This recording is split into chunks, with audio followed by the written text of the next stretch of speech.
Please అంటూ ఎదుటి వారి ముఖంలో చిరునవ్వు దృశ్యాలను మధుర క్షణాలను కెమెరాలో బంధించే ఫోటో వీడియోగ్రాఫర్స్ అసోసియేషన్ కు స్థలం కేటాయిస్తే భవనం నిర్మించుకోవడానికి సిద్ధంగా ఉన్నామని కోరుతూ Jangareddygudem photo video mixing association ఆధ్వర్యంలో అధికారులకు నాయకులకు వినతి పత్రాలు అందజేశారు. జంగారెడ్డిగూడెం ఆర్డీఓ కేవీ రమణ, తహసీల్దార్ స్లేవజోజి, మున్సిపల్ కమిషనర్ కొమ్మినేని వెంకటరమణతో పాటు పట్టణ తెలుగుదేశం పార్టీ అధ్యక్షులు కొండ్రెడ్డి కిషోర్, జెడ్పీటీసీ పోల్నాటి బాబ్జీలను సైతం మర్యాదపూర్వకంగా కలుసుకున్నారు.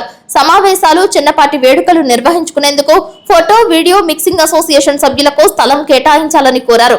సుదీర్ఘ ప్రాంతాల నుంచి జంగారెడ్డిగూడెంకు వచ్చే ఫోటో వీడియోగ్రాఫర్స్ కు వసతి కల్పించే విధంగా భవనం నిర్మాణం చేసుకోవడానికి అవకాశం ఉంటుందని అసోసియేషన్ సభ్యులు కోరారు.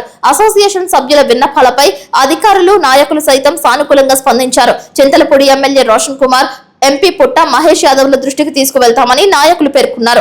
అదేవిధంగా స్థల సేకరణ కొరకు క్షేత్రస్థాయి సిబ్బందికి సూచనలు ఇచ్చి పరిశీలిస్తామని హామీ ఇవ్వడంపై యూనియన్ సభ్యులు హర్షం వ్యక్తం చేశారు. వివాహాది శుభ కార్యక్రమాలలో ఎంతో శ్రమించి అందమైన చిత్రాలను, దృశ్యాలను చిత్రీకరించే photo video mixing unit association community hall కు స్థలం కేటాయించే విధంగా ప్రతి ఒక్కరూ సహకరించాలని కోరుతున్నారు.